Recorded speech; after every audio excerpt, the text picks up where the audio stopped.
Do-do-do-do, do-do-do-do-do. See, I have to sing it, people, because if I played the song, you know what would happen. YouTube would copyright me. But wagwan, everyone. I hope you're keeping well. And welcome back to another Premier League preview. The final day of the season. The final Premier League preview of the season. The first season this channel's been up and running. Big up to everyone who's out here in the comments who supported the channel since day one or whenever you've picked it up. It's been a pleasure.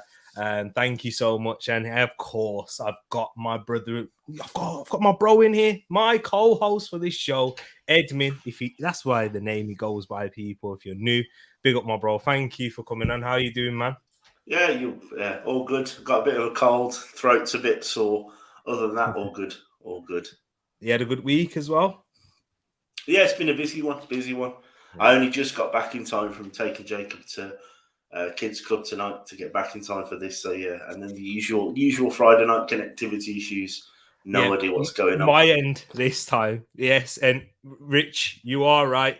I was nippened indeed, and I still am technically. I'm using my hotspot on my phone, my personal hotspot for this. So if there is any issues, if I go dip in and out, yeah, you know how it's going to be.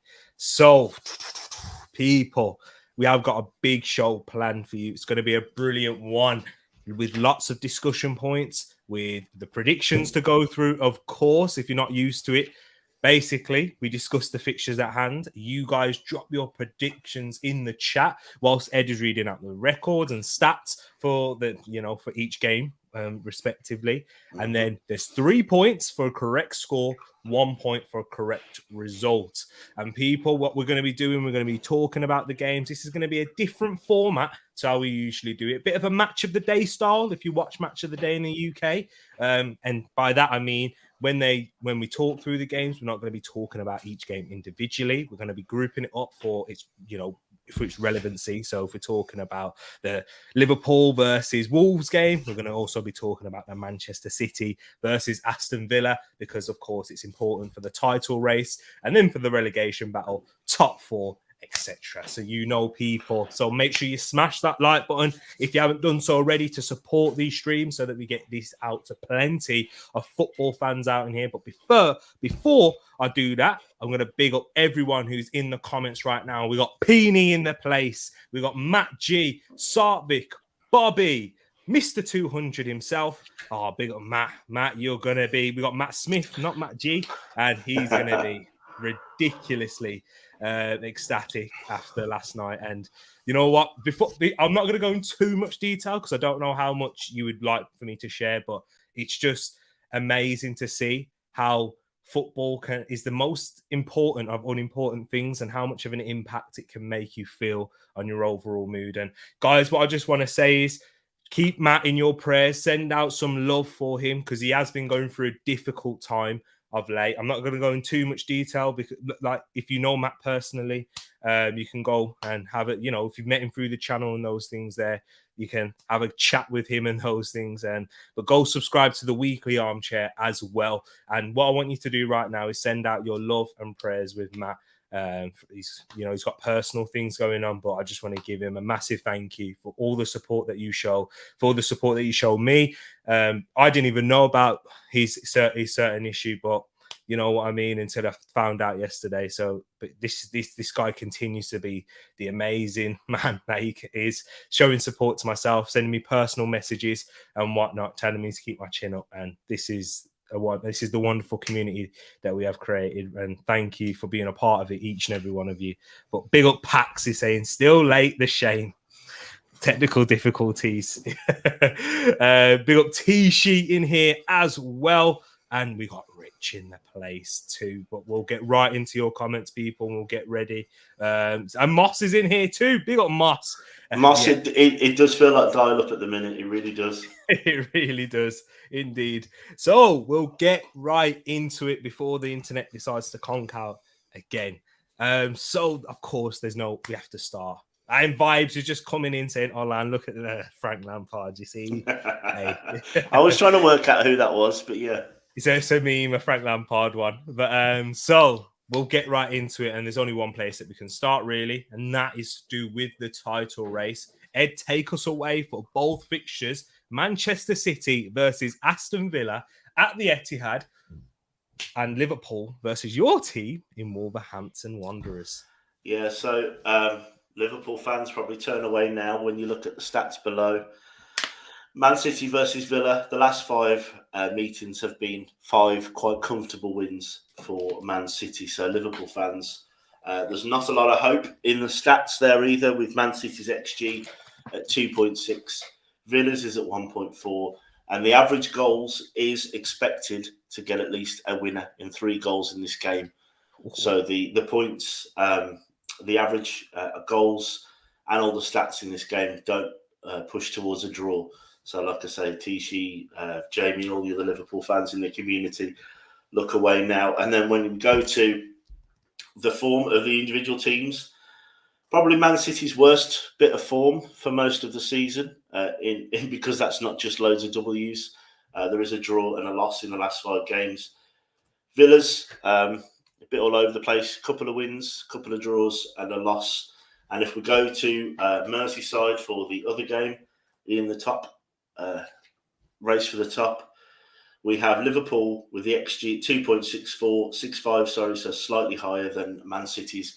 Wolves is the second worst of everyone this weekend, with I think only Watford will be worse. And the average goals for this game is 2.39. And again, if we look at the individual form, Liverpool unbeaten in 5, with just obviously that very costly draw against Spurs. And then as well, if we look at Wolves' form, if we really have to, a couple of draws and 3 losses. So interesting stats and records coming into this game. Not really too much hope if you're a Liverpool fan looking at Ed's not giving you much there. But of course, this is football. This is the game that we love and the beautiful game which continues to surprise us. But bro, I'm going to ask you now, because we're going to give you a little bit of an overview to both of these team seasons. How amazing has it been to watch these 2 real stalwarts in the Premier League? Some, the great... Where do we rank these teams in terms of the greatest? But first, just tell me how amazing it's been, and we'll get right. What a season for you to start this channel, T. One of the most amazing Premier League seasons in I've watched all of them from a very small kid to now as a big grown man, and it's up there with one of the best. It's going down to the last day. West Ham did all they could last week to make it as interesting as possible. And these 2 sides, they are incredible. Mm-hmm. They're probably the best 2 that's ever been in the Premier League. And I say that having watched, the Arsenal Invincibles, the Man United team of the 90s. There is something different about the way these 2 teams play football. Obviously, football's changed a lot in those days as well, because, that Man United team was the best 4-4-2 team you're probably ever going to, ever see. Arsenal's team was incredibly fluid and ahead of its time. And I think what we're seeing now with this Liverpool and Man City team is just amazing coaching and just the height of now what, footballers can be. They're like thoroughbred athletes, aren't they? And they are just so good at what they do and so well trained, and they execute so well on the pitch. It's, they're probably the best 2 teams I've ever seen club-wise. You have to be honest there for me, and I'm glad that you said that, because for myself, I totally agree with you, because you're a little bit older than me, and you've seen, and people will take your opinion with a bit more because of one, like you've seen more than myself. But I totally agree with you on that, in that they have been the best 2 sides, not just in this season. Of course, last season Liverpool had that dip because of injuries and whatnot, but the 97 points, the 98 points, the Centurions, and the way Liverpool have come and pushed this Man City side and made it a title race, which before Liverpool and Man City have done that, when was the last time we saw a title race like this, bro? Can you remember? Was it Man United, Chelsea times? Yeah, towards the early 10s. And how about the obviously the Aguero, Man City, Man United? That was, I can't remember what year that was, but that was obviously last game of the season, wasn't it? So but all up and down the league, there are more games with something riding on them in this weekend than not, which is something I don't remember for a very long time. I think there's maybe 2. I think only 2 games, I think, with not really a lot riding on them. So what a season. And I think where you look at, if you take out what's happened to Chelsea, Wilf, I know you'd be happy that they're in the mud and all over the place. But if you take out sort of that, the extra Abramovich stuff, the fact that they are 18 points behind, but not just 18 points behind, but like it feels like seasons behind in what that team can do compared to what City and Liverpool can do. That's nuts when you look at the individual talent that team have. And if that team's in third, how good are the teams in top two? Unbelievable. Yeah, exactly that. And just to go in the teams individually here, Manchester City going into the season. Of course, there was all those links with Harry Kane. When I started the channel, I made that famous call. Well, it's not too famous because otherwise I'd have had to do the forfeit. But I made that call at this very start of the season saying Manchester City will sign Harry Kane because they needed that number 9, that striker to put the ball in the back of the net, that clinical finisher. That was the only piece that was missing for them last year. But it didn't seem to matter because no. falling off with their injuries. But I thought Liverpool, they'll be back stronger. Their players, they had a freak season last year, but they'll be back. They'll be ready. And Manchester City, if they don't get that striker, I didn't think that they would win the league. And I said that Harry Kane will go to City. And if not, I'll shave my head bald. But that didn't get, I said, and I also put a stipulation, little one in there, saying if this video hit a certain amount of likes, which it didn't, so we move. But with that's, I just wanted to say that for that reason. I want to hear your thoughts, Ed. Without that number 9, Pep Guardiola's got this team churning, performances after performances, going through sticky spells in a way. When I say spell, one game, because that's the levels that these guys have shown. And when when people are starting to question and doubt, he just comes out and just helps this team go on and on. How amazing have Man City been? Yeah, they're like what we talked about the other week, aren't they? They're this machine, aren't they, that churn things out. That they control the game so well. Their control of the game is unrivaled. I've never seen. Maybe Pep's Barcelona is maybe the only real team that's close to how they can, control the game. And I know the in the chat, I think there's a few people obviously talking about the Arsenal invincible season. That's an incredible season, an incredible team. My favourite team I've ever watched prior to these two teams. I loved watching that team. But I still think for me, these two teams are on a different level. But I think football now is on a different level. So I think it's difficult when you compare eras, because obviously when people were talking about the invincible season for Arsenal way back when, people were talking about the Nottingham Forest one, from 20 years previously. It's impossible really to properly, go across different eras. But yeah, these two teams are outrageous. And the Liverpool team that was put out on Tuesday against Southampton, like all of those are like, what an amazing way of keeping that rotation going. Those players knew they had to come in, do a job, and they were trusted to do that.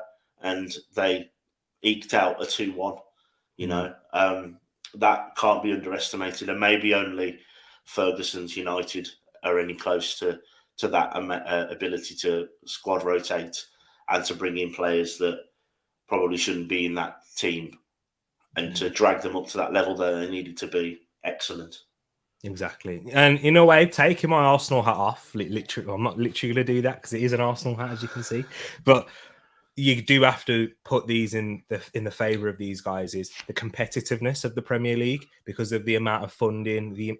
Come on, there's teams down in the lower league that are spending 20+ million.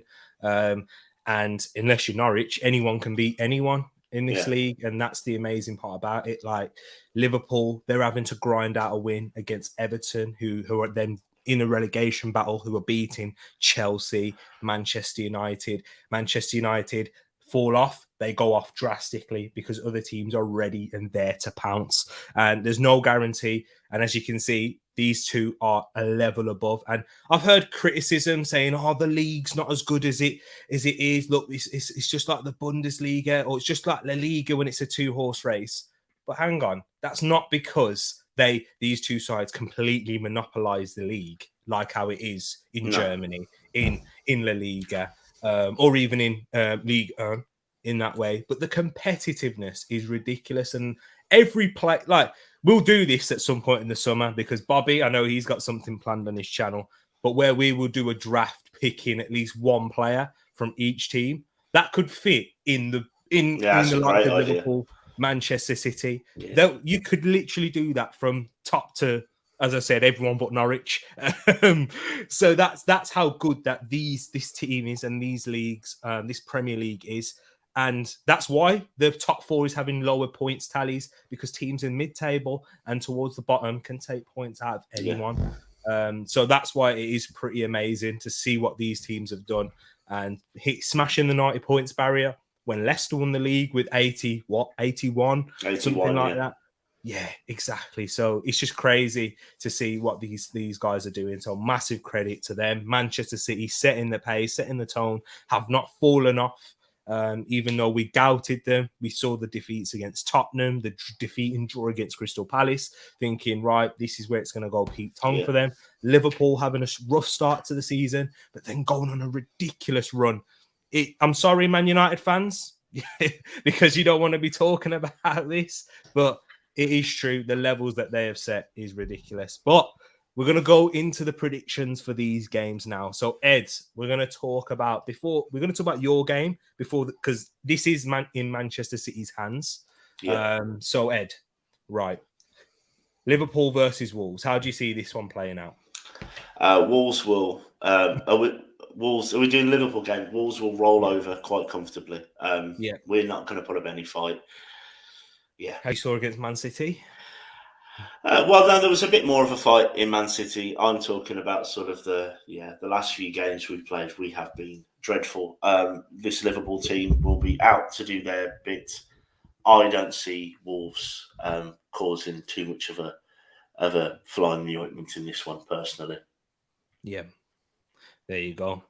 So you think Liverpool are going to win? What is your prediction for this one? Right, we're going with prediction. I think it's going to be a comfortable 2-0. I think it's going to be quite nice and easy.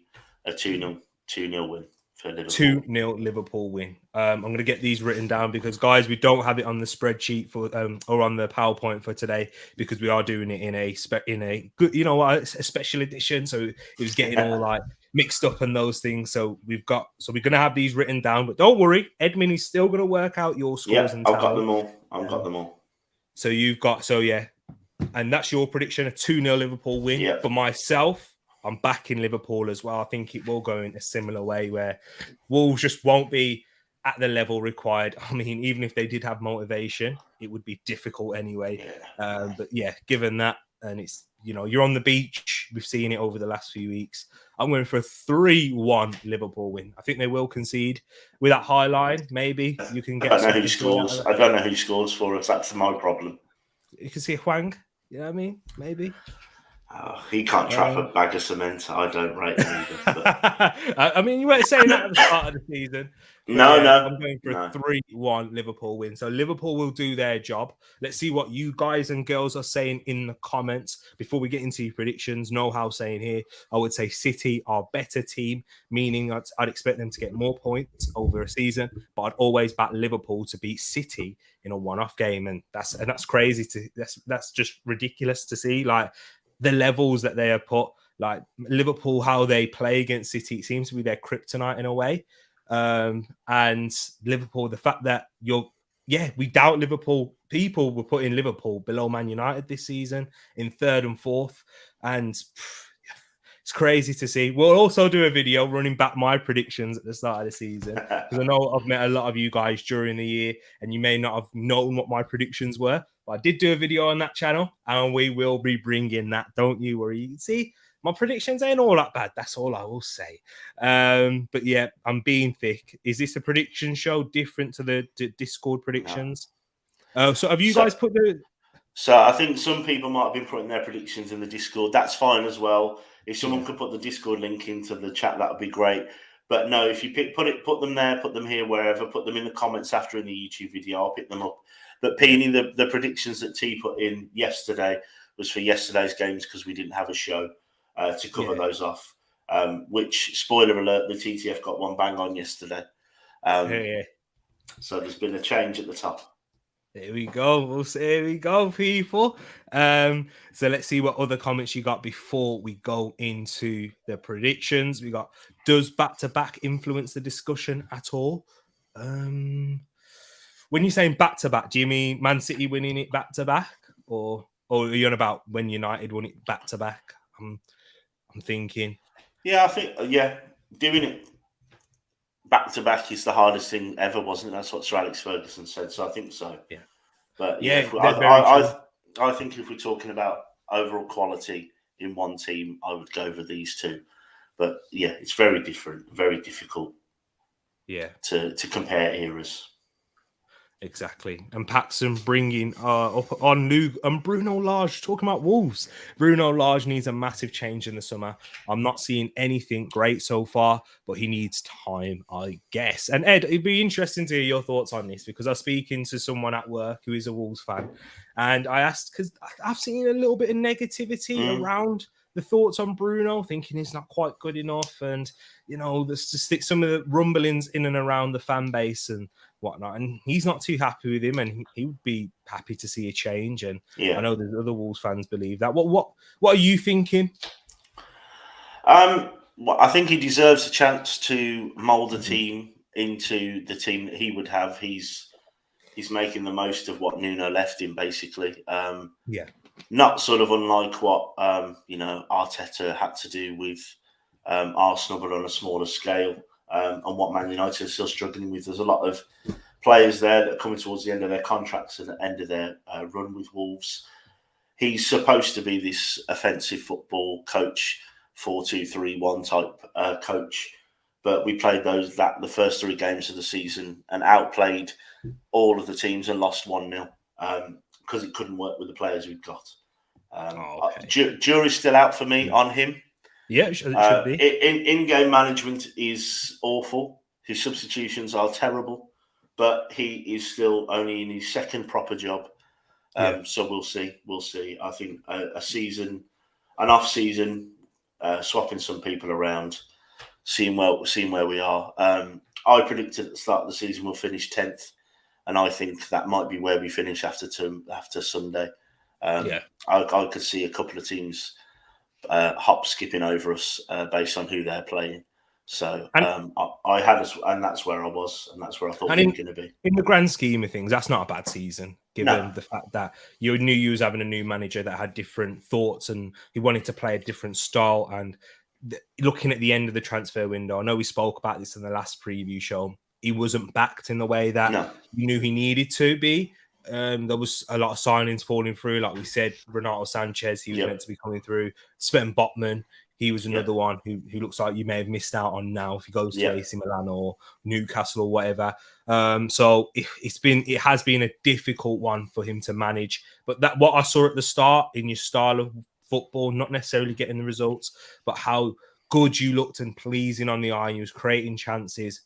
We haven't seen that at Wolves on a regularity. And yes, you haven't seen it towards the latter end of the season, but then you also have to question, these aren't his players. So he was going to run out at some point eventually, and he was going to come to a crossroads or hit a brick wall. So I agree with you that give Bruno Lage some time. I do think he's got a good like philosophy that he's trying to implement. And you also got to remember under the constraints that he's working at Wolves. You don't actually sign. You don't like managers and head coaches don't sign players for them because it's Jorge Mendes. Yeah, exactly. So we'll have to see on that. And maybe if it doesn't work out, there could be someone available at that point that could take Wolves to that next level, but we'll have to wait and see. And we'll get into your predictions now. We're about to take 25 minutes. This is going to be a long one, I'm guessing. Settle in, folks. Settle in. I say it's going to be a long one, of course, but we've got the title race wrapped up now, and then we're going to be talking about the relegation battle and then the outside chance of a top 4. I'm not going to get my hopes up, but we'll talk about it. We will. Indeed. And then we'll go through the rest and let you know what's coming up for the weekend on the channel. So what's the prediction standing looking like? We'll have to catch it at the end. I know you're doing a stream right now, Rich, so I know you're not here, but you will have to check back in at the end and make sure you stay for it, people, because Ed will give you the update on that. going into the final games of the season. And just a spoiler alert, I asked the Discord server, should we have should we do a prediction? Should we let the prediction count for the Champions League final? And you guys said yes. So there's another opportunity if, whoever's looking like they're having the forfeit at the end of the season or think that they're sitting pretty at the top, it could flip.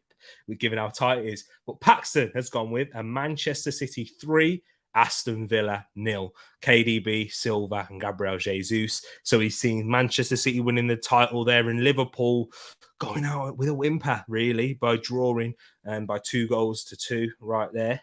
Diaz, Mane, Jimenez, Brace.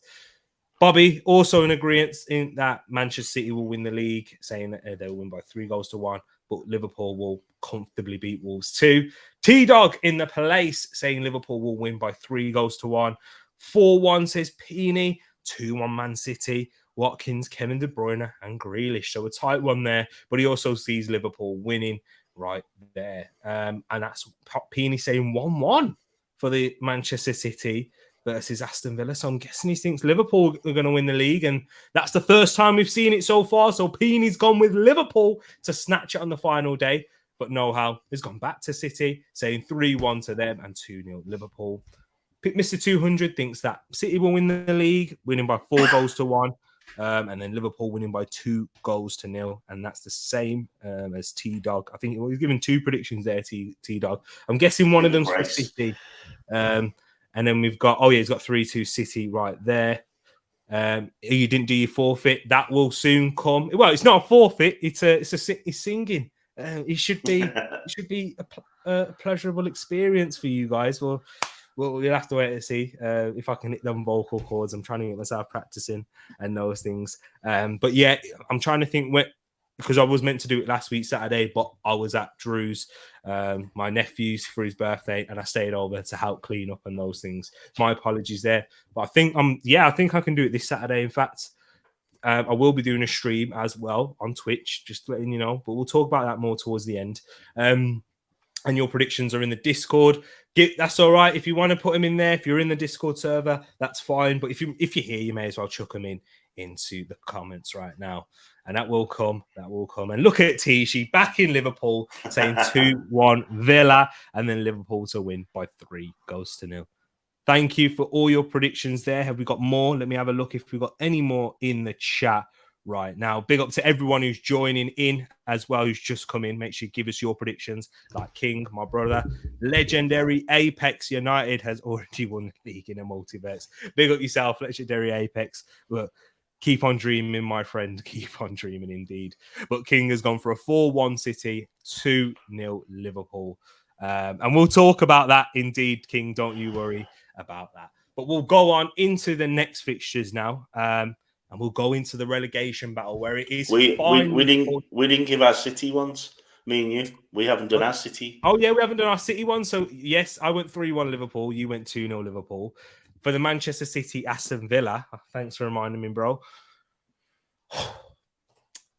I'll let you go first. I'm going to go with a 3-1 to City. Okay. I think City will win the league. So I'm going to go. I think it'll be tight, though. I think it's going to be 2-0. They will grab that goal. If they grab that goal early, we could see an absolute hammering. But if they don't grab that goal in the first 20 minutes, like I don't think they will, nerves will start to kick in. I think Liverpool will score early against Wolves and they'll have that fast start. So I'm sorry as well, Tish. I'm sorry. Yeah, I think that City are going to win by 2-0. So flip the scores in the other way around because you went, 3-1 City? Yeah. And I've gone for a 2-0 City. And I went for a 3-1 Liverpool and you went for a 2-0 Liverpool right there. Hopefully I'm right so I can smash you in the predictions, Ed. Because no forfeit, none of that. Yeah, people, look after you, boy. I'll be. We're cheering for Liverpool in our house, Tishi. You know that, of course. But Ed don't want no forfeit. You see, Tishi. Where I put my neck on the line last week trying to support this club and it done me dirty. It done me dirty indeed. But before we talk about that, let's get into the fixtures regarding at the bottom. So we have Brentford versus Leeds. That's a huge one for Leeds, who are on 35 points right now, the same points as Burnley. I'll show you the table for you guys if you haven't seen it already. So here we go. This is what it's looking like at the bottom of the league. So Leeds on 35, Burnley on 35 with the same games played, but look at that superior goal difference to Burnley. But that it matters if both teams win, because at the moment, both teams get the same result. Yeah. It matters. But of course, if Leeds grab a win and Burnley don't, that will have a massive turnaround. But Burnley in the driving seat at the moment, their destiny is in their hands. And they are playing Newcastle at home. So, Ed, bring us the predictions in for this one here whilst I sort out my connection right now. Yeah, so the stats for this game, we'll start off with the Brentford Leeds game. The last 5 meetings, which does go back to the Championship, shows 3 draws and a win for each of the teams. If we look at the XG, there's not very much between them. There's a 1.47 expected goals for Brentford. Leeds is at 1.36, and the average goals is at 2.81. So we are very, very close there to a 3-goal swing in this game. And if we look at the individual forms for both of these teams, Brentford's is outstanding considering where they've come from. Towards the end of this season, they've really kicked in and kicked off with Christian Eriksen, 3 wins and 1 loss and 1 draw. And of course, for Leeds, not quite so nice reading. If we do go and get any Yorkshire club fans in here, 3 losses and 2 draws, which included a very late goal from Pascal Struijk the other day to keep them really in realistic chance of doing something in this game. And then if we look at the Burnley game, Burnley versus Newcastle, if I just get rid of that Leeds form. Again, not a lot between these teams in terms of XG at 1.31 for Burnley. It's actually slightly higher than Newcastle's is at 1.21. The average goals for this is 2.5. So Moss, this is one for those ones where you want to have both teams scoring accumulator.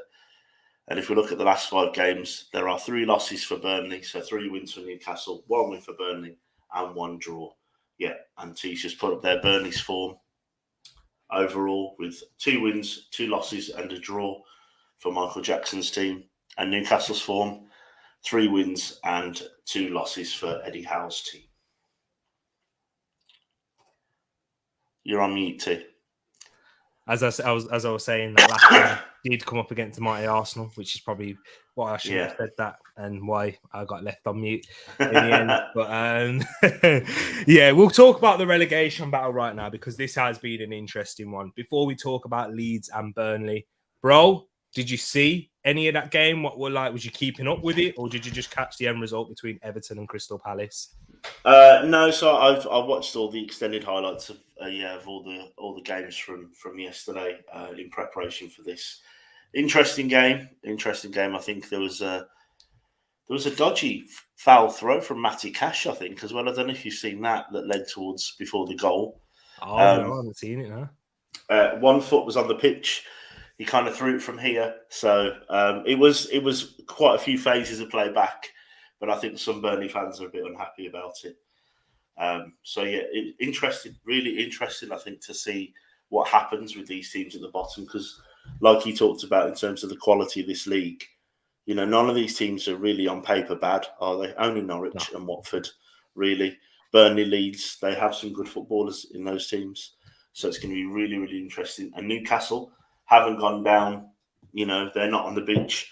They put in a very good performance against Arsenal. They're trying harder. Brentford are going down swinging as well. You know, they're enjoying their moment in the sun right now. So I think this is going to be very interesting, these 2 games. Exactly that. It is indeed. So who have you been like? It's been a rocky season because it's obviously looked like Burnley. They went on a run of games after sacking Sean Dyche and looked like, all right, they're going to be safe now. But then they got dragged back into it. Also, with Leeds under Jesse March, they had a period where it looked like they could be getting through that sticky period and they would get out of it. But of course, it hasn't turned out that way. And both teams are really in a precarious position on this final day. So let's talk about this game first, because it is in Burnley's hands. So we'll talk about Leeds. Can they put the pressure on Burnley away from home, up against Brentford, who have had a fantastic season themselves? Credit to them. Thomas Frank, nominee for Manager of the Year. Rightly so. Rightly so. One of the youngest squads in the league as well. I think they are the second youngest squad behind, of course, it's been very well publicised with Arsenal. Yeah. You've got to think that's an amazing job right there. So they're going to be a difficult opponent. And how do you think Leeds have enough in this one? I don't know. I don't know about this one, to be honest. I think Brentford at home are a different kettle of fish as well at the moment. And they've got some players that are really playing for their futures as well. There's a few players there maybe even playing for, do they get picked up by a bigger club in the summer as well? I think that can't be underestimated. The Leeds, of course, they've got enough in their locker with players like Rafinha and Gelhardt to pull something out of the bag. Before you carry on, did you see that piece of skill for Strauch's goal? Yeah, unbelievable. How amazing. Come on. Unbelievable. Yeah. So, and Michael Keane, by the way, where did that touch and volley? I know we haven't got to Everton yet, but where did that come from? It was a piece he fell over his own feet the other day. Unbelievable. Yeah, against City. It's true. Yeah. Premier League footballers, eh? Yeah. So, can Leeds do it? Yes. If we get into our predictions, I'm probably going to predict a draw for this game. I think I'm going to predict a draw for both of them, which I think might just mean it will be status quo with where they are. But if you're asking me who do I prefer to stay up, it would be Leeds. But I've been saying Burnley have been going down all season, so it's about right that they prove me wrong. So, yeah. Hey, interesting right there. So, what about you? What do you think? Can Leeds put the pressure on? Almost certainly, because with Leeds, what I look at them, they can score goals. That's not been their issue. Is scoring goals, because the attackers that they have, they've had a lot of injuries, of course, missing Bamford, but still Rafinha, Rodrigo, Joe Gelhardt, who's had a fantastic first season in the Premier League. Yeah. Jack Harrison having moments of quality, scoring a hat-trick at West Ham. So they've got real attackers that can score goals, and then they've got defenders that can score from set pieces. But of course, their issue has been defensively and stopping leaking goals the other way, where they have just simply conceded way too many chances.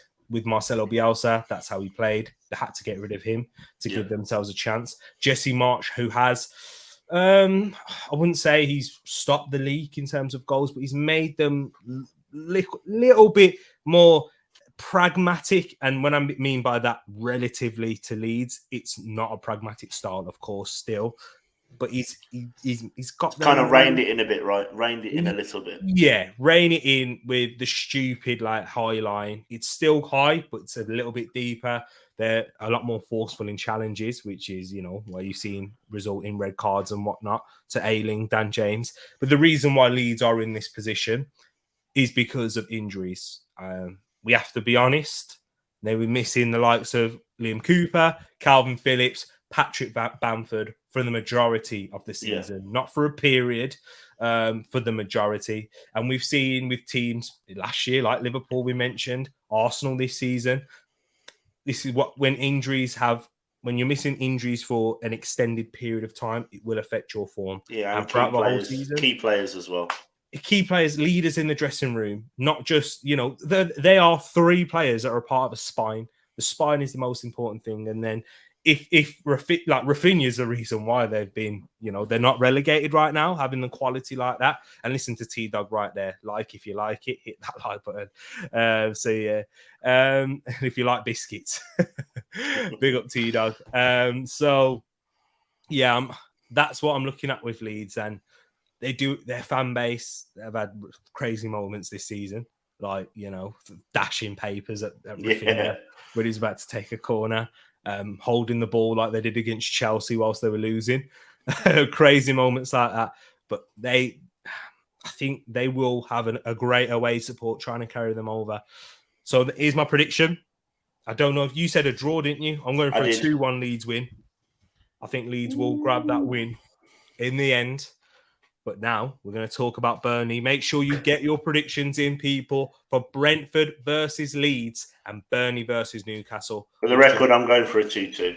You've gone for a 2-2 draw. Guys, get yours in and we'll talk about your predictions just after we speak about Burnley versus Newcastle. Brother, you spoke about Michael Jackson. It's not been a thrill. I knew he was going to. I'm not going to do it anymore. You were trying too hard there. I know exactly. That's what you needed it. You needed it up here first. You can't leave a pause for a pun. It's true. It's just a bad joke. Bad. No. What? I ain't gonna start FIFA. I can't start till I get enough. Really. You know what I mean? All right. I'm sorry. Okay, that last one was good. I'll give you the last one. Okay. So yeah, with Burnley versus Newcastle, bro, how are you thinking? How with Burnley season? Do you think they're gonna get over the line? Because I'm not been too convinced. I'll give you my thoughts. I want to hear yours first to see if you can convince me. Yeah. You are not alone in thinking. I was getting ready for that one. Yes, they can. They can really, like you said, everything's in their hands, isn't it? That's where all you can hope to be in this situation. As a fan of a team that's been in the relegation battle in the Premier League not that long ago, and it wasn't in our hands, that was the worst part of it. So yeah, I think there's an awful lot on this. This team, what we know they can do is fight, is make things difficult. So yeah, I'm confident that they're going to do well in this game. Again, I'm thinking it might be a draw. But if I was to have to pick one, Burnley at home with it all at the end, I think that is where I would go with it. I think I'm going to go with a 1-1. And I think that should be just enough for Burnley to stay up. Exactly. That's what I'm going with. Oh, yeah, because you've gone with both teams drawing. I can see that happening. Remember the time when we was thinking about Weghorst get him out of it? If he'd have put that chance in, Tyrone Mings. Oh, what a block that was. What a block. Oh, that could have been game over, done and dusted, realistically, couldn't it? So what a block that was. Yeah. True. But yeah, if Burnley want to be starting something of a new era, I keep losing it, man. All right. If they want, literally, because they are going into a new era, I think they've got new owners as well, in fact, and and they've been looking at players like Wout Weghorst and Maxwell Cornet, which has definitely not been in their profile of late. So they're going to have to be staying up in the Premier League for that Premier League revenue, and for a club like Burnley, when they're not going to generate a lot coming from, where they are placed in England, and they're a small town, of course. So Premier League survival is vital for them. But my prediction in Burnley versus Newcastle, you went for a 1-1. I did. I also think it's going to be a 1-1 draw. And so you're predicting Leeds to stay up then? I'm predicting Leeds to stay up. Leeds to stay up and Burnley to go down. Exactly, people. It's going to be it's going to be an interesting one. Dangerous for Burnley, of course. That's I promise you. I'll stop now. Okay, I'll stop. Tell you what, it's there's no black or white, is there, with this? There's a lot of grey areas. There's a lot of grey areas right now. I was trying to think of a way to get black or white in there, but you know what? I think there we go. That's the perfect one. Mic drop, done. We're finished. Now it's time over to you guys. We'll give you the floor now because they don't care about us anymore. No, so. I think that was mostly that last 5 minutes was just me and you trying to get more puns in, wasn't it? That's all. I know, just squeezing them in. But yeah, as I said, they don't care about us anymore. No. So we'll go into that one. Brentford, Leeds. So he thinks Brentford are going to win, which will ultimately put Leeds down, no matter what the Newcastle result will be. But yeah. King saying Leeds will draw and Newcastle will beat Burnley. So King agreeing with me there, saying that Leeds are going to stay up by the skin of their teeth. And if they draw 2-2, how You know what a thriller that would be for the. I promise you, I didn't. We've already done that one. We've already done that one. One more. I'm taking a point off you. All right. Okay. I didn't mean it. I thought of it as soon as I said it afterwards. I did it. I promise. Blame on the boogie. Burnley won. Newcastle won. That one didn't even work. I know it doesn't. But I know. I promise you. I'll stop now. I'm making it worse. I'm digging myself a hole. But Burnley won, Newcastle won. Valverde calls Bruno G with the goal right there. Leeds won, Brentford won. Brentford to win by 2-0. So Leeds going down, says Mr. 200. But even that, Newcastle will continue and still win. And Bobby's also saying Leeds are down. And Burnley, Newcastle with a draw. Big up social in the place. Newcastle 2, Burnley 2. And what are you saying about Leeds? That's what we need to know, that one. Are we cheering for Norwich more than Arsenal on Sunday? Absolutely, Joe. Big up yourself. And G Staffy going for a Brentford 2, Leeds 2. Right. Is there any more that I may have missed? You went for a 2-2. Is that for the other result as well? You think both will end up in a 2-2 draw? I can tell it because Will's got my number. I can tell you what Will said. So Will said for Burnley Newcastle, he's gone for a 0-0. And for Leeds Brentford, he's gone for a 2-0 Brentford. So he's putting Burnley up, but only because Brentford are going to beat Leeds. Block T with the dry dad jokes. I know. I'm sorry. Yeah, he's not the dad either. It's me. Exactly. And Tears just came out with the worst bad dad joke than Will. Sending shots out for Wilfie. Exactly. Soz Wilfie. He's not even here, but he'll hear about this. Don't you worry.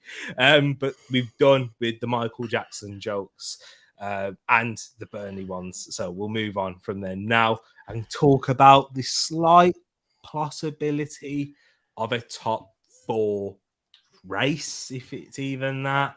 Do you really want to talk about it too? No, not really. But we're gonna have to talk about. I don't want to, but there's things in life that you don't want to do for the greater good. So, Norwich versus Spurs at Carroll Road. Norwich already relegated, bottom of the league. We've been hearing a lot as Arsenal fans about, if they can get an extra 2 million if they move up a place. There's a little bit of incentive there. Rumours about another food poisoning, if it wasn't food poisoning, has been denied, but it is a virus that's around the squad. Harry Kane has been cleared fit to play, of course. The guy's played with no ankle before, so he'll play with it. He's steering clear of the lasagna. Exactly. As much as we try and dress this up, they are playing a horrendous Norwich side, who are on a terrible run of form that Ed will give us, and then Arsenal playing Everton, who have just survived. Arsenal are decimated by injuries ourselves, and look like we will be even more decimated with our squads. But we'll get into that. But first, Ed is going to give you the records and stats for both games, Norwich versus Spurs and Arsenal versus Everton. Yeah, thanks, guys. There's 15 of you watching and there's 20 likes on the channel. So that's really good. So thank you for that. So, yeah, we'll start off with the Spurs game, Norwich versus Spurs. Norwich's XG is actually better than Wolves' this week, which is upsetting to read. 1.06. Spurs' is at 1.55, which I think 1.54 of that is Son and Kane. The average goals expected for this game is 2.7. And the last few meetings doesn't read overly well for you Gooners in the chat, with 3 wins for Spurs, 1 win for Norwich and 1 draw. And if we look at the individual form of these two teams, if we start off with Spurs, because I'm just next to them, unbeaten in 5, 3 wins and 2 draws. And Norwich, we talked about earlier, is this Liverpool Man City team one of the best you've ever seen? This Norwich team is one of the most pointless teams I've ever seen in the Premier League. They annoy me every single time they come back up. And they have just the 1 draw, which they, of course, got against Wolves, because why wouldn't they? And 4 losses. So, yeah, we stopped their rot. So you're welcome. You're welcome, Canaries. Yeah. Are you putting them giving them a little bit of confidence going into the final game of the season? I don't think anything against us would help. But what about the Arsenal versus Everton one, my bro? So if we look at Arsenal versus Everton, it's better reading for Arsenal fans. If you look at the last 5 meetings, you've in Apart from fact the last lost. 3. You've lost 3. It was a joke. It's not Oh, great yeah. reading. Oh, yeah, sorry. It's not great reading. You, of course, were you lost to a last-minute goal earlier on in the season. Your XG is the highest it's been for a long, long time, though. You joined the 2 goals expected club, which is normally only Liverpool, Chelsea, and Man City. So congratulations on that. That is I don't know actually what Chelsea do, but no. I think they've had a few batterings, haven't they, during this season, which I think have helped. Everton's at 1.37. Will Everton care? Probably not. But will that mean that the shackles are off and they'll just try whatever? Who knows? The results there. And if we look at the form, we'll start off with the North London club. 3 wins and obviously those last 2 losses, which are looking costly when you look at who Spurs have got on the last game of the season. And for Norwich, no, you're not playing Norwich. You're playing Everton, sorry. It's 3 wins in the last 5 games with a loss and a draw. There you go. There you go, right there. There's the records and stats for both. Just before we, you know what? Before we talk about how both sides, both North London teams, Everton, as you said, their players probably still can't drive because they're over the limit. So let's be realistic. Yeah, they're not going to be ready for this game at all, and they're in party mode. I don't think they'll have a free-flowing performance, which is why I predict an Arsenal win. But before we go into our predictions and yours, I want to hear your thoughts, Ed, because we haven't heard your thoughts since on the channel since Arsenal's 2-0 defeat against Newcastle. But without talking, well, you can talk about that game individually if you want. But what I want to ask you is, what's your thoughts on the Arsenal season? Is it a positive one? Is it a meh? Or do you know some fans feel that we're underachieving by not taking this opportunity? But let me know your thoughts. No, I disagree with that last point personally. You're 5th. You're going to finish at least 5th. Obviously, Norwich could pull something out of the bag. I don't see it personally. But never say never. I think this is a great season for Arsenal. I predicted when we had Alid, Klopp Talk TV, and a few other people on in November, I predicted Arsenal to get into 4th. But that was seen as a bit out there, a bit weird at the time. And I know Wilf and Moss and yourself too have been pushing for top 4, top 3 even at certain points during this season. I think this has been a great season. More deadwood's been shed. Aubameyang's gone. What a drain on resources and a toxic player he was around the club. You've got another season of Arteta learning and plying his trade.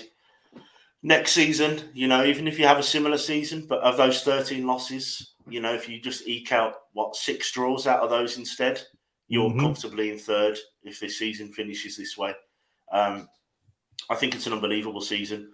You've got some unbelievable young players that have come through. Ramsdale, I was bantering you at the start of this season when you started this because I thought, what a weird signing that is. Signing the player that always gets relegated. You overpaid because he's English. You overpaid because he's under 25. Blah blah blah. What a signing! One of the best signings of the season. You've got players like Saka, ESR, who looks out on his feet at the minute. Yeah. You've got a back 4 which is still learning. You've got Tomiyasu, Gabriel. All of that. The back 4 that should start are a top 5 back 4 in the modern day football. That midfield party, if he's fit for more of the season, who knows where you end up. I think this is a great season. You've got a small squad by design. Arteta probably needs to, not be as stubborn about that. Getting a few more players. The deadwood pretty much is gone now. We can talk about Pepe maybe in another Arsenal-related stream that you might want to do over the off-season. But what a season. Would you have taken 5th at the start of the season? Yes, you would have. So therefore, you've not underachieved. Well put, Ed. Mom, has Ed's check got in the post? I think so. But yeah, bro, that was excellently put. I 100% agree with everything that you say right there. It has been a positive season overall. Overall, we're speaking, of course, it's not going to stop the disappointment and hurt that you feel when you feel there's an opportunity there. That happens. But if you're looking at the grand scheme of things, come on. You said it even at the start of the season, which you predicted 5th, and that's with Aubameyang, hoping that he was going to find his form. Yeah. You still wouldn't have said that. And then you're taking away Aubameyang, who's our captain and was at the time, and then our main chief goal scorer, and not replacing him. And then also letting go a lot of other players with injuries. And we're seeing the likes of Cedric Holding now and then they play consistent minutes. Mm-hmm. Come on, people. You wouldn't even put us in the top 8 in all seriousness. And then whatever your thoughts are on Mikel Arteta, of course. So, yeah, I definitely agree. It has been an overachievement this season for where we're expecting Arsenal to be this season. Of course, though, I can from people who think on the other side who don't like Arteta, or that they're really gutted about the end. I think they're coming from their heart and first and foremost, thinking, well, I want Arsenal to be, because this is where we have been in the past, where we had our great times and even the minimum expectation. But reality has to sink in now, people. Yeah. We are not that.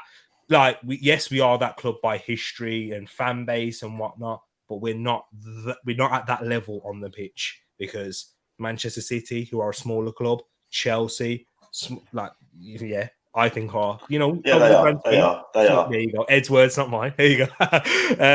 And then even Manchester United, look at them. So you have to be ran in the correct way, and we haven't been over the years for the past 20 plus years, but now we're starting to come through that. And I think and I'll come out here and say this, there's some of the decisions that the Cronkies have made to back Arteta and to refresh and, in a way, cancel contracts of players and sign these right players and have a real refreshment on and off the pitch with, the new kit that King brought up, and I'll give you, and we'd like to hear Red's thoughts on that, of course, too.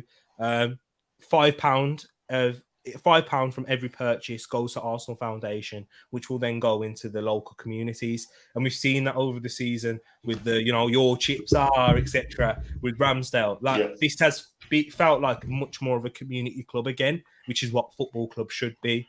And why Manchester City's owners get a lot of praise from them, because they've come in and really invested in the area, not just the football team. So that's why there is a good feeling within that fan base. And that's what I'm starting to sense, which we never felt before. So there is positive signs on and off the pitch. Whether you think that we should be here or not, given the status of the club, let's look at reality and where we have been in the previous, not even 10 years, 2 or 3 before Arteta came in. So yeah, it has been an improvement, and that's where we look to kick on. And next season's going to be vital. Given the transfer market will let us know what we're going to do at the end of this, going into next season, how soon we can get those signings through. And we do, and the target, whether we got Champions League football this season or Europa League, it was always to just get Champions League again and not compete for a title, because we're not ready for that next step. We know we're not.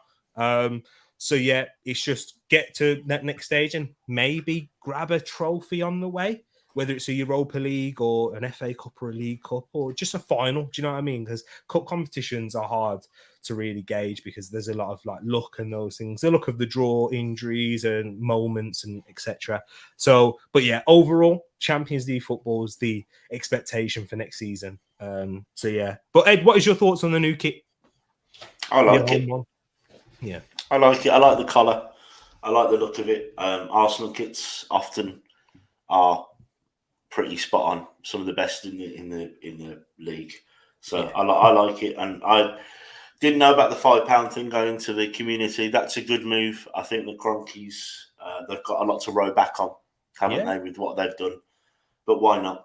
Why not? I think it's it can't be a bad thing to do things like that. And I think for some of the older Gooners, I think that you're in a similar pattern to where you were under George Graham in the very early 90s, when you've got this young core of players that are coming through that know what Arsenal should be. And I think that's a big thing, a big thing that you're going to have now. And you've got a manager that wants to be there. There's still enough about him that he probably isn't going to get poached by anyone anytime soon. Yeah, because people still think the jury's out on him a little bit. So everyone's all involved in that. All the players they've signed, they're all in on Arsenal. All the players that have come from Hale End, they're all in on Arsenal. The manager's all in on Arsenal. Realistically, as long as the money's behind to make sure these things happen, and you keep getting rid of the players that don't fit the system, then how can it not work? You're in a much better position now than you were 3-4 seasons ago. Exactly. And then also looking at, Spurs. I know Arsenal fans don't want to hear this, but Antonio Conte has done a fantastic job to get Spurs in this position. I know they weren't like that far from it in terms of points tally and whatnot, or from fourth when he took over. But the whole feeling around Spurs and the whole mood, as you said, from the players like Harry Kane, who we certainly know he wasn't all in at one stage, had a slow start to the season, of course, and that we knew the rumours and stuff that were going around. Players like Ndombele, he's got rid of those. And with Antonio Conte, he was most certainly a manager that you have to succeed now. His remit was completely different to Arteta's. Whereas, you don't bring in Arteta if that's your remit, is to get the best out of these players now. And I think it is the right decision from Tottenham, because when you have world-class players like Son and Harry Kane, which Tottenham, they're not going to attract those type of players if they without an Antonio Conte, without even being in the Champions League. Whereas Arsenal, we still have the name that carries us by and the finances. Whereas Tottenham, they don't have that. And so what a fantastic job Antonio Conte has done. And I think they will get Champions League football. I think probably last point on that, I think that's the difference for me. Yeah. I think the two managers, you've got a manager that's already a top-class manager, and you've got a manager at Arsenal who could make that next step up to become very similar, if not better. But I think that's the main difference. I think that's what you've seen. And having those world-class players to where you can build around and you can work with the weaknesses in your squad, like Tottenham have in their midfield. Made signings like Bentancur, Kulusevski has been excellent, but then they still had those weaknesses. Moving to a 3 at the back, whilst also maintaining your threat up the pitch, which I think Arteta did that when he first initially came in, when we won the FA Cup with Aubameyang, and he was the only world-class player we had at that point. And he carried us over the line, just like how they have for Champions League football with their two in Heung-min Son and Harry Kane. So yeah, excellent job for them. And I think they will get Champions League. I'm sorry, Arsenal fans. But yeah, it is what it is, because I can't see Norwich doing the job for us. But what was your predictions for the Norwich Spurs game? I'm going for 2-0 to both North London clubs. 2-0 both North London clubs. I'm going with a 1-0 Arsenal win against Everton, and I'm going to go with a 5-0 Tottenham. Ooh. Yeah, I think there'll be goals in this one. They're once again, similar to as I said against City, if Spurs grab an early one, it'll be an onslaught. Yeah. But if they don't, the nerves will kick in. But yeah, I think they will grab an early one and they'll smash it in the end. I've gone 5-0 Spurs. Yeah, and it is Norwich at the end of the day. They should have kept Nuno. Pini, 100%. But let's go into your thoughts and predictions in the chat right now. Casey's gone with a 2-0 Tottenham win. Agreeing with you there. Casey. Big up Casey in the place as well, and Paxton, and you all, the ones that have tuned in and stayed in for the whole hour plus, which we still got to run through the other fixtures. Norwich 0, Spurs 4. So it says Pax, Kulusevski, Son, Kane, Brace. Solskjaer's gone for a Pookie hat trick. Paxton's gone for a 1-0 Arsenal, agreeing with me there, but going with Saka with the goal. If I was to say a goal scorer, I'm going to go Ødegaard. Ødegaard with the goal. Pookie 2 and Kane and Son 1 each. So I'm guessing that's a 2-2 draw you've gone with there. King saying 2-1 Norwich against Spurs and 4-1 Arsenal. But he's joking. He's gone for 3-0 Spurs and Arsenal 1, Everton 1.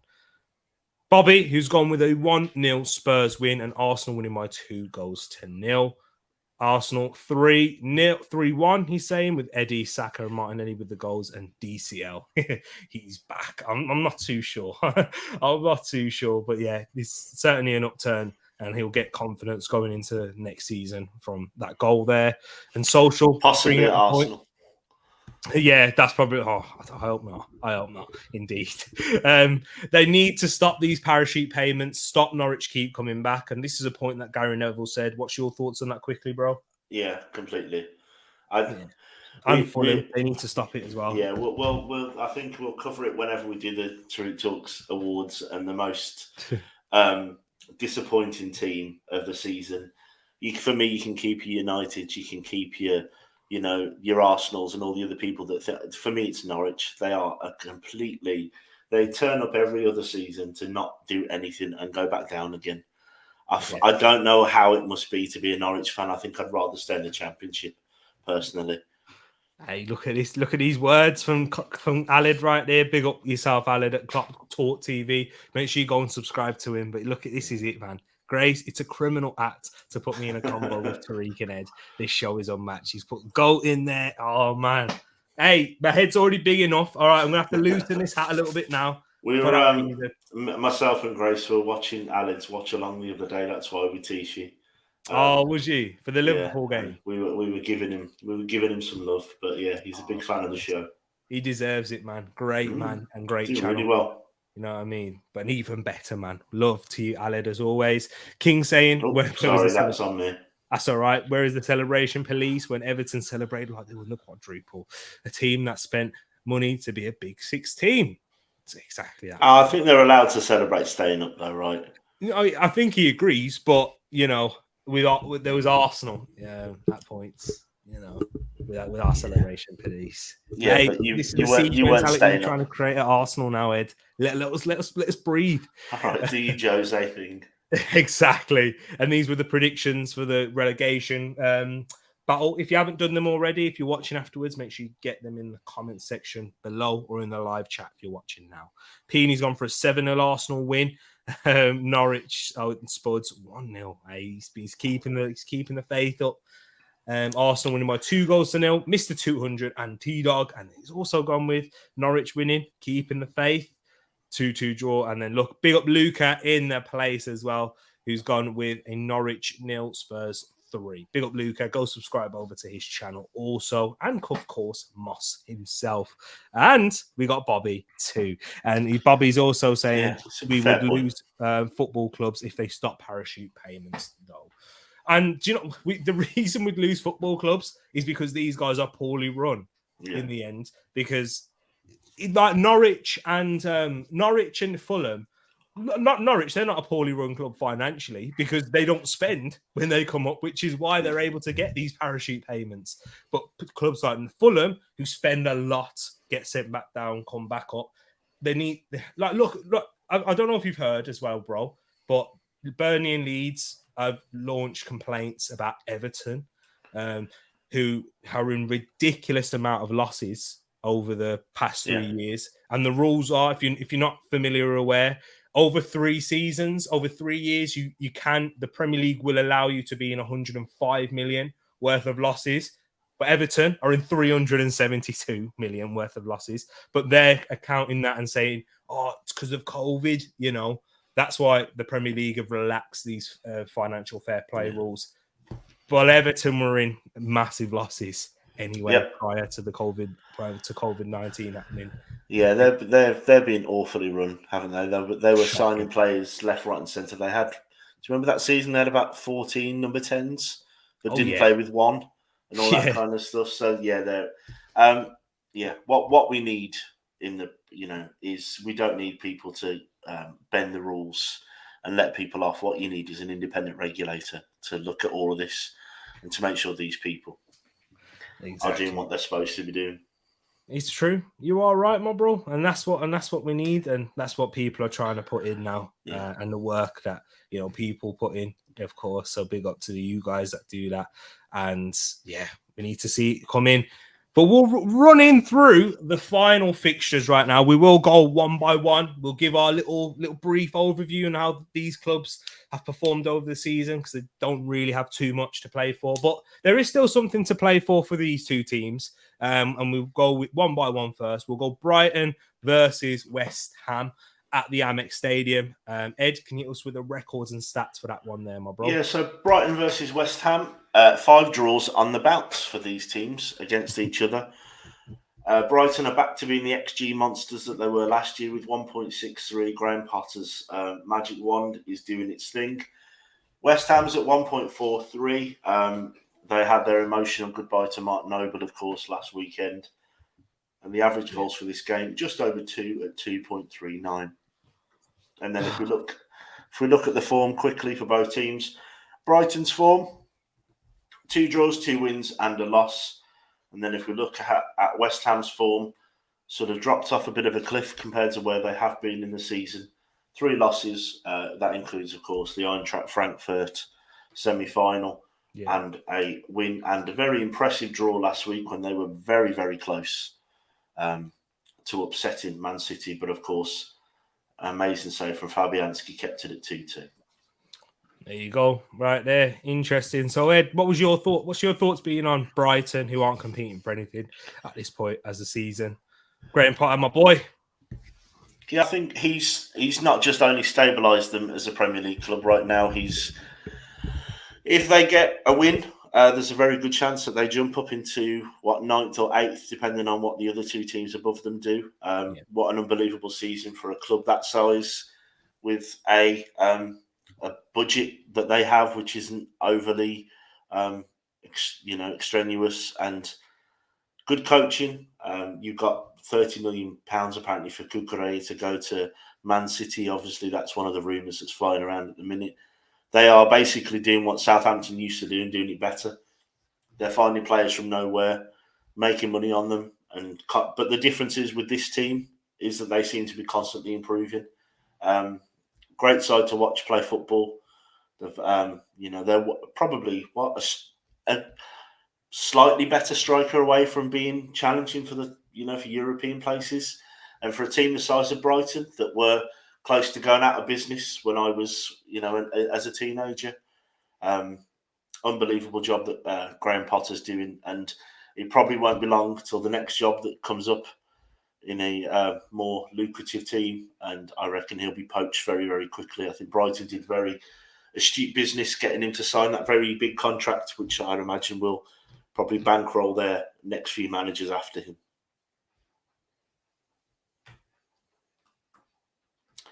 And I think Tereak Talks has had some connectivity issues again. So if we talk quickly on Brighton's team that are playing against West Ham, who for me, if we talk just quickly about West Ham and how they've done their season, they went all in on the Europa League, and unfortunately for them, it didn't pay off with a loss in a semi-final. They've had an emotional goodbye to Mark Noble, who's 549 games, I think, for the club. And if we look at what people are saying in the chat, well, hopefully this time, Paxton, I didn't look like a rabbit in headlights because I was looking at the screen this time.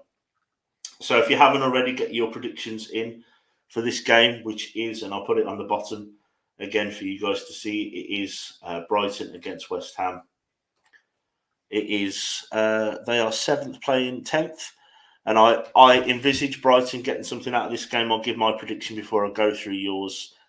I'm seeing Brighton to pick up the win in this game, and I'm going to put them down as a 1-0 win for Brighton in this game. I think West Ham season was done a few weeks ago now, and that's where I'm going with it. And let's have a look at where you guys have gone with it while we wait for Tereak to come back. We've got Paxton here saying 1-1, Brighton, West Ham, Morpie and Jared Bowen. And if Jared Bowen's not in the next England squad, then there needs to be some kind of intervention into Gareth Southgate for me personally. What a player, what a season he's had. Bobby here, big up on getting over 600 subs. Those mental health awareness streams have absolutely smashed for you, and it's well deserved, mate. So congratulations on those. If you're not subscribed up to him, make sure you're over there. He's also gone the same as Paxton, gone for a 1-1. Peeny Weenie here, my Fitbit brother, has gone for he always goes for goals. That's one thing you can say about Peeny. He's gone for a Brighton 2, Wet Spam 4. Here he is. It's all right. I had it covered this time. I didn't look like I was lost, I don't think. Just going through the TTF. At the minute, it's looking like it's a 1-1. Mikel Antonio and Trossard for Moss, and Social's gone for West Ham 3-2. That's where we are right now. And Social, obviously not a fan of our Graham Potter loving. Social. How dare you, man? With Graham Potter, that's my boy, man, and that's the one who I'd take if it didn't work well with Arteta. And I hope that Spurs don't get him if it don't work well with Antonio Conte. But yeah, so I agree with your points on that with Brighton. That's what I caught just before it kicked me out again. And if it happens again, I apologise. I'll try and get my predictions out quickly so that we prevent it from happening. But I'm going to go with a West Ham win by 2-1. Okay. I went for a Brilliant. Brighton win, by the way. Oh, did you? Okay. Once again, two teams that have had good seasons. Disappointments at points, of course, when we're looking at West Ham with their Europa League semi-final. Cresswell getting sent off.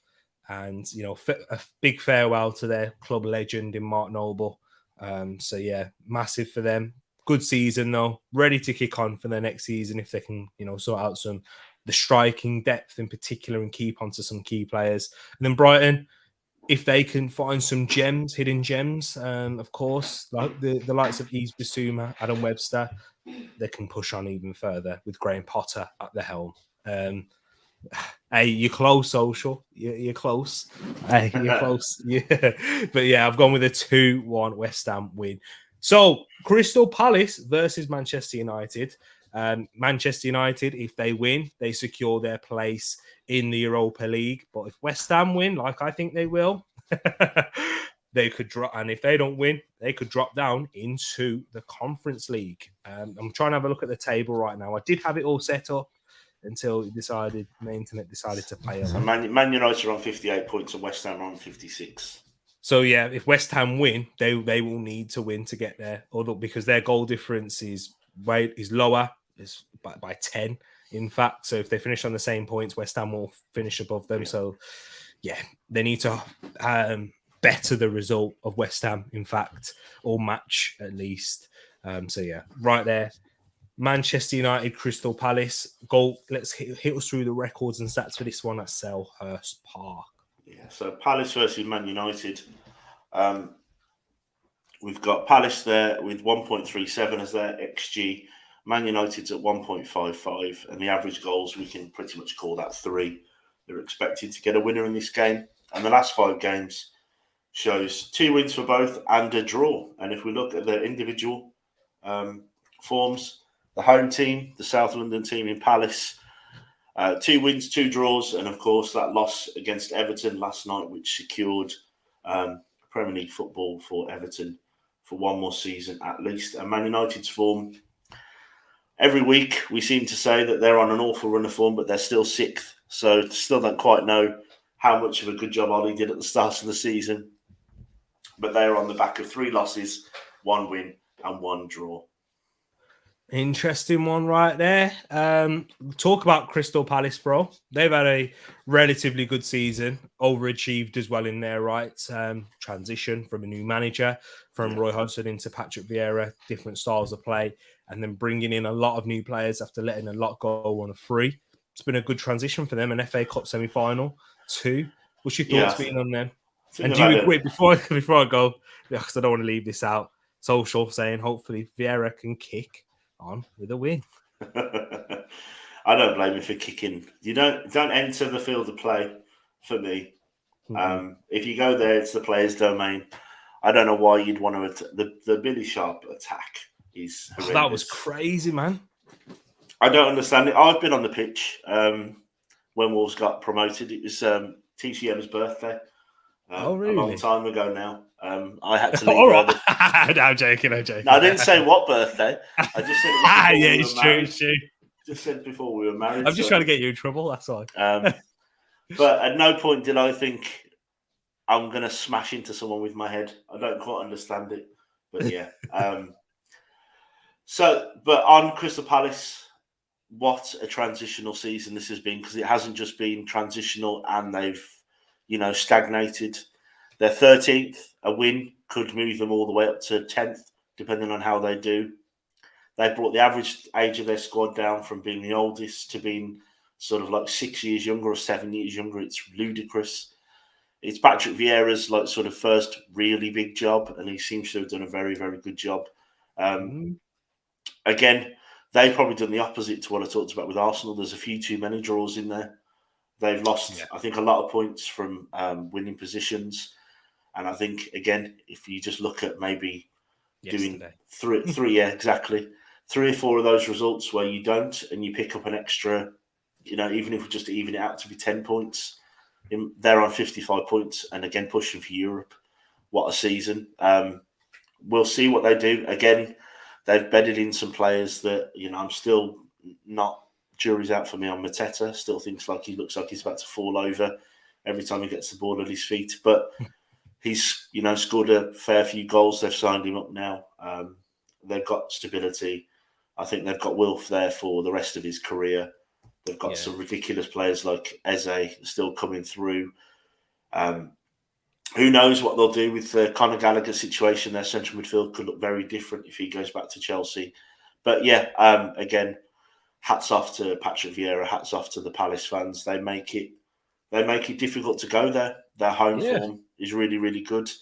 You could argue that they've had some incredible results this year. They've done the double over the double over my team. They picked up 2 draws. Was it against 1 win and 1 draw against your team? Yeah, and we're points against City. Yes, exactly, and we're technically top 8 teams. So to do that against crazy. Very, very good season, underrated. And then the complete opposite end of the spectrum, I'll let you go ahead and talk about United as well, because a lot of my subscribers have heard my thoughts on their overall season. What about you for them? Also, sort out my internet again. United, the jokes are all there, aren't they? It's been a very disappointing season. I've heard a lot of people say, "Oh, you think it's hard being a United fan, an Arsenal fan." All those things, you should try being a Leeds fan. You should try being a Wolves fan.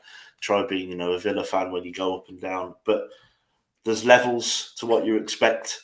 And for Man United, they had greatness for 25 years under Ferguson, and to not have that at all now, to have the shower that they have right now, it must be really difficult to watch. Their goal difference is 1. As a 37-year-old man that's watched Man United. Blow leagues away, be incredibly boring in terms of they always win. It is unprecedented. And the fact that I'm not overly confident they're going to go to Crystal Palace at the weekend and pick up a win, just I think shows you the difference in that team. And the fact that they're still 6th shows that the quality can be there at times. The money's obviously there, the name's there, the prestige is there. They still sell out every week. Ronaldo, for all of people's saying that he's made them worse, I don't think he has. But you shouldn't also be relying on a 37-year-old centre forward who doesn't press in 2022. So I think that says it all really for me. There you go, right there. And what a season in the opposite end of the spectrum. And as Tisha's saying right there, every time Edmund says, what a season, I want to start to sing Lionel Richie. I think you should give it I don't know the song, Ed, so can you sing it for me? You don't know what I'm feeling. I'm dancing on the ceiling. I know it. I did know it. Really. Oh, right, okay. To hear you sing. There you go. Lionel Richie's he's often being played in this house. Exactly there. But what's your prediction going for the Crystal Palace versus United game? I'm going to go with a Palace win. I'm going to go with a 2-1 Palace win. Yes. I also agree with you that they will win. Actually, I'm going to go with a draw. I'm going to say 2-2. I do think they will win, but for prediction's sake, I'm going to go with the draw. Yeah, I'm going to go with the draw. 2-2. They'll bottle the win like they did against Everton. Sorry, if you're watching any Crystal Palace fans, Jay. I think they're all on. They're all still on their stream. I think they won't see this. That's all right, unless they watch it back later. And if you do see it, thank you. If you don't see it, but anyways, into the next games, and that's really the last one that there's something to play for still. So for the remaining ones, we'll run through them. Chelsea versus Watford, Ed. This one's at Stamford Bridge, of course. Through the records and stats for this one and I didn't run through your predictions for this one. I was just about to say we need to.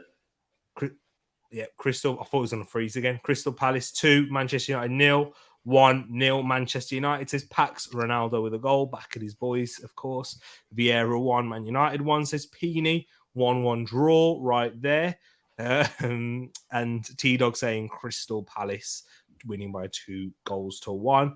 And Manchester United winning by 3-2, says Mr. 200. And I hope, T-Dog, if you know you're not watching now, but have a good night's sleep, of course. Wilf went for a 2-2 as well. Wilf went for a 2-2. Hey, great minds think alike. So we'll go, unless he's having a drink, of course, then, you know, that shows a lot about my predictions. So right there. Oh, Ed, I was going to go for a 2-1 Palace, but went for, you see, we weren't brave enough as well, Moss. Me and you, we're not brave enough to say it. I think they will draw in the end, and it's got to go different with Ed because I need the points. Indeed. But yeah, get your predictions for the Chelsea versus Watford game for their final game of the season, as Ed's going through the records and stats for this one. Yeah, so Chelsea against Watford. 5 wins in a row on this game, this fixture for Chelsea. Watford's XG is only 0.01 below Wolves', which just shows you where my team is right now, at 0.94. Chelsea's is at 2.81. And the average goals for this game is 2.81. And if we look at the form for the West London team, Chelsea, you've got 2 draws, 2 losses, and the 1 win. And for Watford, who are probably in the worst form out of everybody because they haven't played Wolves recently, they've got 4 losses and just the 1 draw a couple of games ago now. And obviously, they're on to their next manager already. Yeah. In Rob Edwards. What's your thoughts on that appointment? We'll see, I guess. I don't know why anyone would take that job personally, but obviously someone's got to. He obviously hasn't left Forest Green with a glowing reference, considering it was all sort of done cloak and dagger. But realistically, he had a clause where a club from that level can talk to him without the permission of the club. So he's not done anything unethical in terms of his contract. You could argue it wasn't very gentlemanly, but it's football, and often there are. It's not really a game for gentlemen. You sort of get run over if you are. But also, I think you shouldn't really get lost in the fact that Forest Green do act like they're holier than thou with their vegan pies and all this other stuff, but they are bankrolling that team with an awful lot of money. They pay wages that most people in that league can't afford. So let's not pretend that they are, the most ethically run club either. Is just the aside I'd say on that. There you go. Interesting right there. And Chelsea, my bro, what's your thoughts been on them this season? It's got to be a disappointing one, hasn't it? Yeah, it's a disappointing one because not that you could say Chelsea being third were the people's dark horses, but they were at the start of the season just because of how good Man City versus Man City and Liverpool are. Obviously, Chelsea, as much as Tuchel wants to say that the stuff with Abramovich hasn't affected the team, there's been a definite change in the team since that.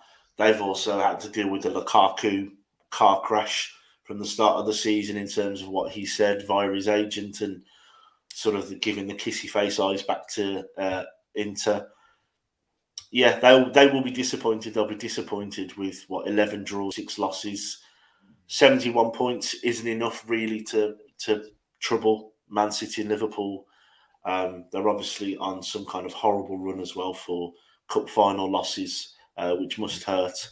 And of course, all the off the field stuff, obviously the links to Abramovich and the atrocities that are going on in the world at the minute that he's been a supporter of, really, even indirectly.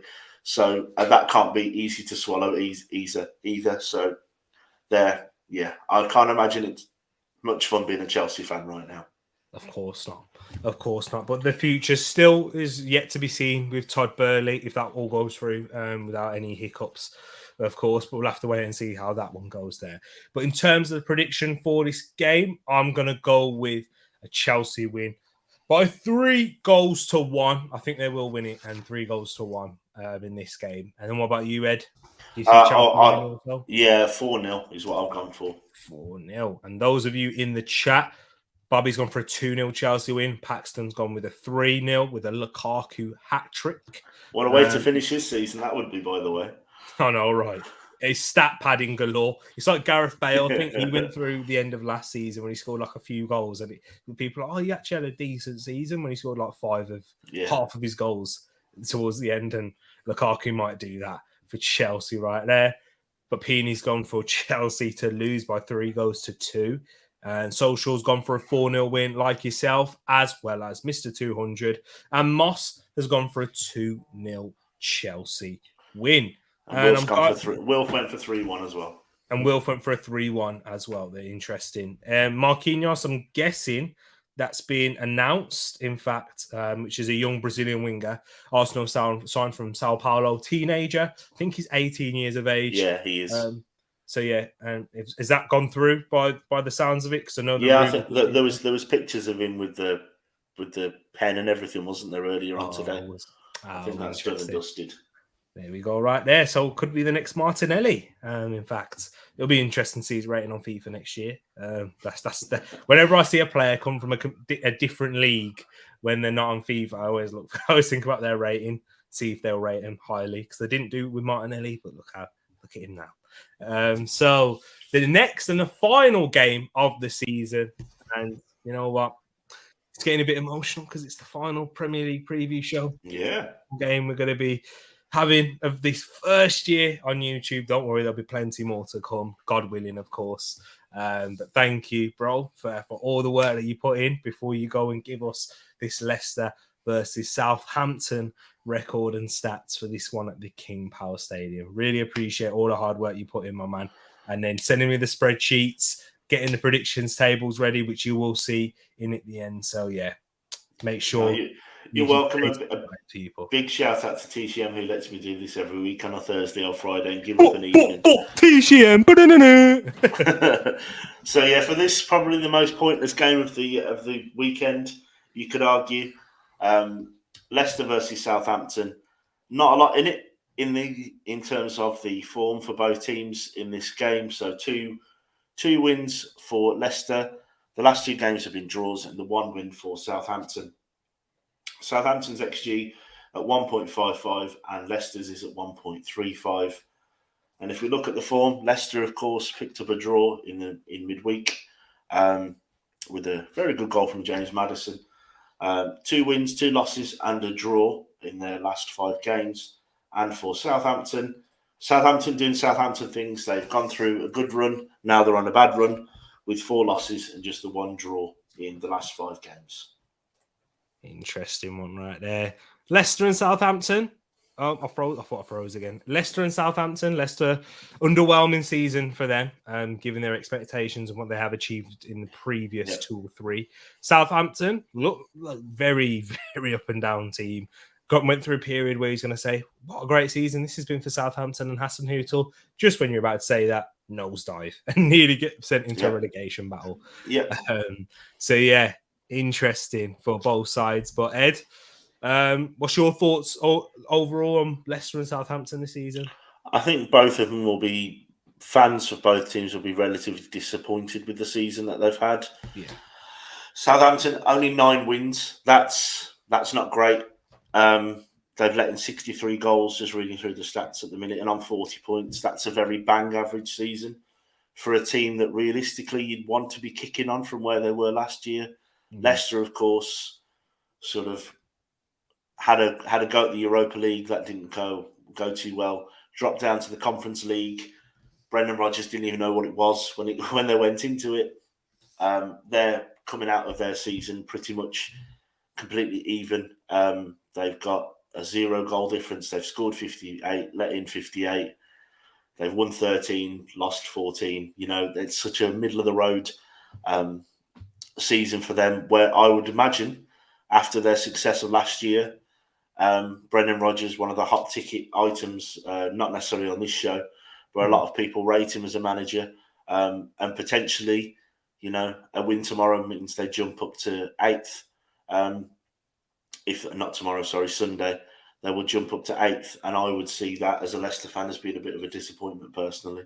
Yeah, of course. Definitely. With the new signings that they've had, Paxton Daka, Boubacar Samare, who has hit the ground running. But I always think it's difficult for young central midfielders coming from a different league. We've seen with the likes of Rodri, Fabinho, who are the best, who we need to be looking for.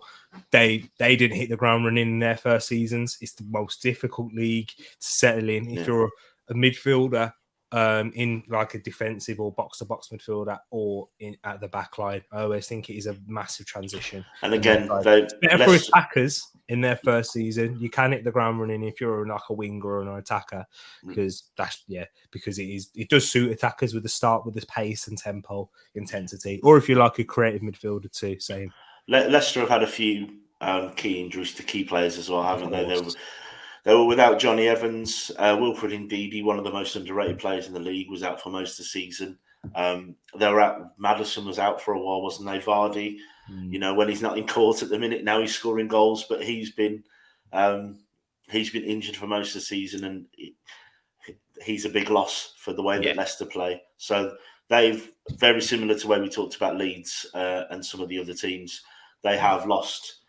Everyone's had injuries, but they're injuries to big players on that pitch and big players in that team. What's your prediction for this one, Ed?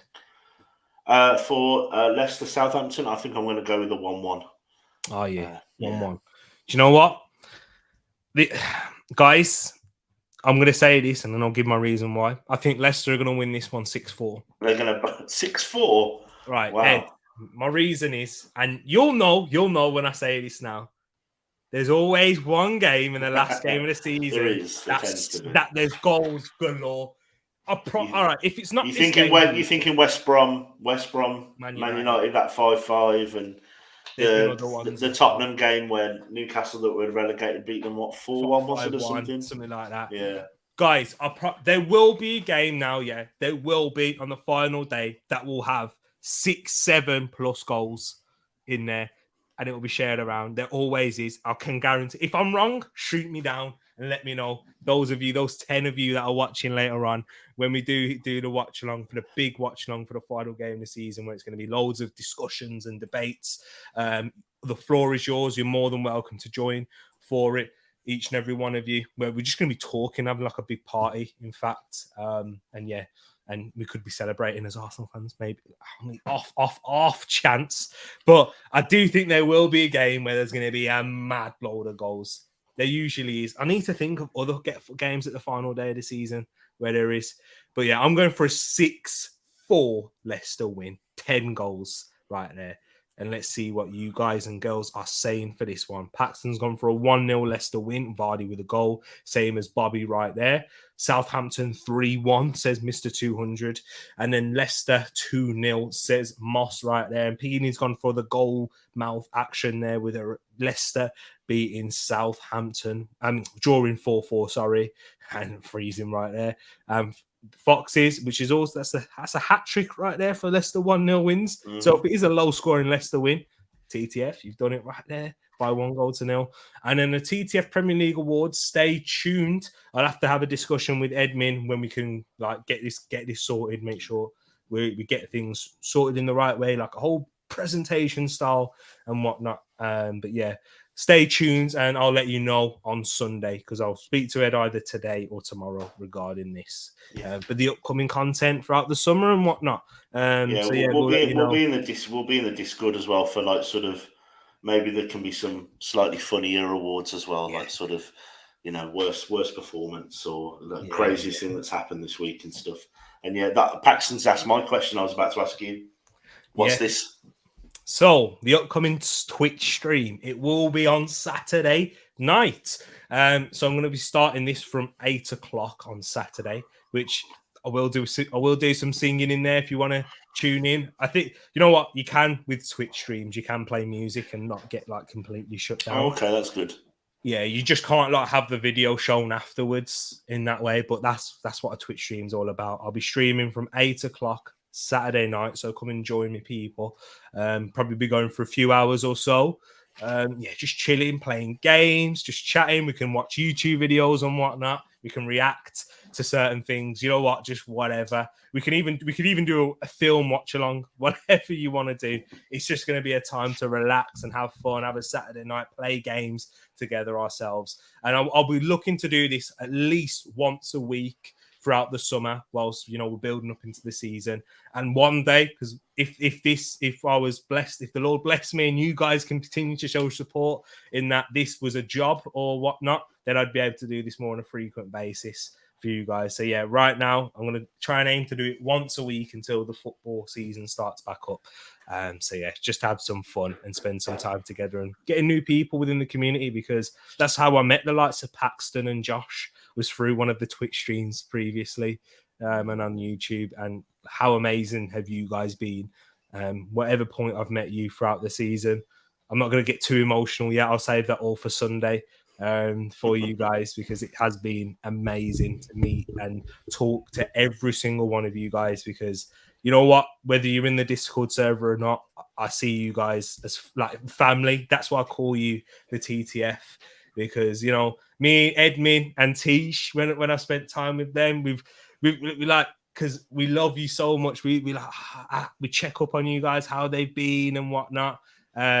And yeah, we do feel like a family and whatnot. And it doesn't feel right when one of you is gone for whatever reason. It could be within your right, but we feel like a longing towards you. And I can definitely speak for Edmin and Tish in that way. So it has been amazing getting to know you guys. And this is what, whilst the community is relatively small, this is where you got to appreciate and embrace these moments. And that's why I don't look too far ahead in, I want to get to this number, etc., because I'm just loving it over here, man. No, it's more me that does that. yeah, exactly. But yeah, I do want to obviously get the community bigger, so that this could be, something, a dream come true. Just talking to you guys about football, other things and whatnot. Like we have our live streams and just creating such a great community. You guys have been amazing. And I feel loved by you guys, supported for sure. And most importantly, I hope that I can support you guys with just making great content. Vin Diesel over here, family. It's all about family. It's all about family. yeah. Just so that I could keep creating content for you that you enjoy and something that you can interact with. And if you feel like there is a piece of content that I can see improvements, or you're not really a big fan, just let me know. Or if you think there is any, because this is yours just as much as it is mine. I genuinely mean that, because this is Tereak Talks, and yes, it's got my name, but you people are the ones that create it. I'd be talking to nobody right now. We'd just be me and Ed having our Saturday night discussions and full weekend discussions that we used to have before. So yeah, and you're more than welcome whenever you feel like it to come up on the channel, put your voice out there, even if you don't want to put your face for what I mean, just anything like that. The floor and platform is yours for all of us to talk. And in terms of definite video ideas, guys, just while we finish this one off, the quiz is definitely happening at some point. Yeah, there'll be plenty of stuff in the Discord about when that's going to be and who the guests are going to be on that, because we want to get a panel on as well. So I'm going to kind of take over on that one. So I'm going to be in the comments so Tereak can't cheat. And when Paxton says the answer to some questions that he can't take it or whatever, we're definitely going to do some Arsenal thing with Creambone, with T himself, Moss, and any other Arsenal fans that want to get in. We are going to do some something on Arsenal as well. Obviously, Tereak's going to be singing at some point. I've just got a clap from TCM, who's doing a steps peony. So watch out, she's still coming for you. And just get in the Discord, guys. We put some, at the minute, when the season's over, now it's the time to do all the fun stuff, which is what I've been telling Tereak to do all season. But obviously, we've got a season to get through. So, thanks for being here with us. T, thanks for doing it. It's been loads of fun. And like I said, big up TCM for letting me have an evening off one day a week. Sometimes two as well. You know what I mean? Yeah, it was 3 last week. So, exactly. So you guys once again amazing. Join the Discord server, like the video if you haven't done so already, subscribe if you're new. Most importantly, hit that notification button and go in the description, people. There's the Discord right there, and there's the predictions table. Get your predictions table in there. and also follow the Twitch as well. We've got plenty of things coming up. I've been liaising with CM and Realist, who are more experienced in the Twitch game, because it is very interactive and fun if you learn how to use it properly. And yeah, make sure you download Twitch yourself and get following over there, because I'm sure even if you're not a gamer, people, that's not what it's about. It's just about chilling and then watching me fail on games a lot of the time. And then, yeah, maybe one of the weekends we can get Edmin involved and I can show you guys how I beat him at FIFA. Every single time. Not every time. There might have been 2 or 3, but since the age of about Norwich win, of course. Exactly. Since the age of about 13, it's never really been much of a difficulty. Yeah. Because if it was pairs back in the day, then we'd be talking different, wouldn't we, bro? You know what I mean, you'd have taught me a lesson. Just to highlight right at the bottom there, you can see at the minute Tereak Talks is holding the forfeit. TTF, you got. I'll do the shout outs in the Discord, but Paxton and Walter got the Villa Palace spot on, and last night 3 people got the 1-1 spot on. From memory, I can't remember who they are. I think it might be Moss, Walter, and Paxton. I think all said 1-1 for one of the games last night as well.